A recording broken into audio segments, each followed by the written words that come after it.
వచ్చే వారం చైనాలో జరగనున్న షాంఘై కోఆపరేషన్ ఆర్గనైజేషన్ సదస్సు కొత్త పుంతలు తొక్కనుంది. ముఖ్యంగా ఈసారి చాలామంది ఎస్సీఓలో సభ్య దేశాలు కాకుండా ఇతర దేశాల నుంచి కూడా చాలామంది నాయకులు వస్తున్నారు. విశేషంగా చెప్పుకోవాలంటే UN secretary general Antonio Guterres కూడా అటెండ్ అవుతున్నారంట. మోడీ గారు, పుతిన్, అదేవిధంగా పాకిస్తాన్ ప్రైమ్ మినిస్టర్ షహబాజ్ షరీఫ్ వీళ్ళందరూ కూడా ఇన్ పర్సన్ అటెండ్ అవుతున్నారంట. దాంతోపాటు Belarus, Armenia, Malaysia, Nepal, Turkey, Egypt, Maldives ఇలా చాలా మంది నేతలు ఆ దేశాల నుంచి వెళ్తున్నారంట. అంటే వీళ్ళందరూ కూడా ఎంతో కొంత అమెరికా వల్ల, డొనాల్డ్ ట్రంప్ పాలసీస్ వల్ల ఒత్తిడికి గురైన వాళ్ళనమాట. సో ఈ ఎస్సీఓ సదస్సు అనేది వీళ్ళు ఏం చర్చించున్నారు, ఎలాంటి కంక్లూజన్స్ రానున్నారని చెప్పి అనేక మంది అంతర్జాతీయ నిపుణులు ఆలోచిస్తున్నారనమాట. ఎస్సీఓ మనకు తెలుసు షాంఘై కోఆపరేషన్ ఆర్గనైజేషన్. మొదటిగా స్టార్ట్ అయినప్పుడు షాంఘై 5 అన్నాం అనమాట. తర్వాత అనేక దేశాలు వచ్చి చేరావు. తర్వాత China, Russia, Tajikistan, Kazakhstan, Kyrgyzstan, Uzbekistan, India, Pakistan, Iran, Belarus సభ్య దేశాలుగా ఉన్నాయి. షాంఘై కోఆపరేషన్ ఆర్గనైజేషన్లో ఇంకొక సబ్ ఆర్గాన్ కూడా ఉందన్నమాట. అదే rats, regional anti terror structure అనమాట. ముఖ్యంగా అది సపరేటిజం, టెర్రరిజం, ఎక్స్ట్రీమిజం గురించి పరిశీలిస్తుంది అనమాట.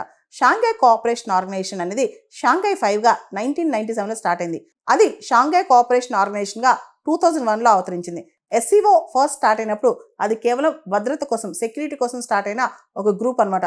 తర్వాత అది అంచెలంచెలుగా ఎదిగి అనేక అంశాలు చర్చించుకుంటుంది. ప్రస్తుతం రష్యా ఉక్రెయిన్ వార్ కావచ్చు, ఇజ్రాయెల్ హమాస్ కావచ్చు, మిడిల్ ఈస్ట్లో అనిశ్చితి కావచ్చు, అన్నిటికంటే ముఖ్యంగా డొనాల్డ్ ట్రంప్ వ్యవహార శైలి కావచ్చు, ఇవన్నీ కూడా ఇప్పుడు ఎస్సీఓలో చర్చలోకి రానున్నాయి. అయితే భారతదేశం మాత్రం ప్రత్యేకంగా పాకిస్తాన్ కూడా ఎస్సీఓ సభ్యదేశం కాబట్టి పహల్గామ్ టెర్రర్ అటాక్ని ఆ డిక్లరేషన్లో కండెమ్ చేయాలని చెప్పి మన దేశం కోరుకుంటుంది. చైనాలో జరుగుతున్న ఈ ఎస్సీఓ లీడర్ సమ్మిట్కి ప్రత్యేకంగా UN secretary general Antonio Guterres ఎందుకు అటెండ్ అవుతున్నారు? ఇదే అందరి మధ్యలో మెదిలే క్వశ్చన్. ఇది ఒక ఎస్సీఓ సమ్మిట్ కదా, అంటే ఒక రీజనల్ గ్రూప్ సమ్మిట్ కదా, దీనికి యుఎన్ సెక్రటరీ జనరల్ ఎందుకు వస్తున్నారు? ఎందుకంటే America led or America based world order అనేది దానిలో క్రాక్స్ వచ్చేస్తున్నాయి.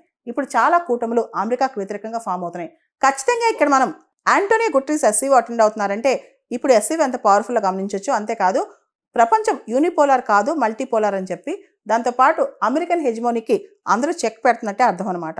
అంతర్జాతీయ నిపుణులు బ్రిక్స్ని ఒక ఎకనమిక్ ప్లాట్ఫామ్ లాగా, ఒక ఎకనమిక్ కోఆపరేషన్ గ్రూప్ లాగా చూస్తారు. అయితే ఎస్సీఓను మాత్రం కేవలం ఎకనమిక్ గ్రూప్ కాదు, అది సెక్యూరిటీ గ్రూప్ అనమాట. ప్రపంచంలో ముఖ్యంగా సెక్యూరిటీ థ్రెట్, సెక్యూరిటీ డైలమా పెరుగుతున్న ఈ రోజుల్లో ఖచ్చితంగా ఎస్సీఓ రెలవెన్స్ పెరిగిందనే చెప్పాలి.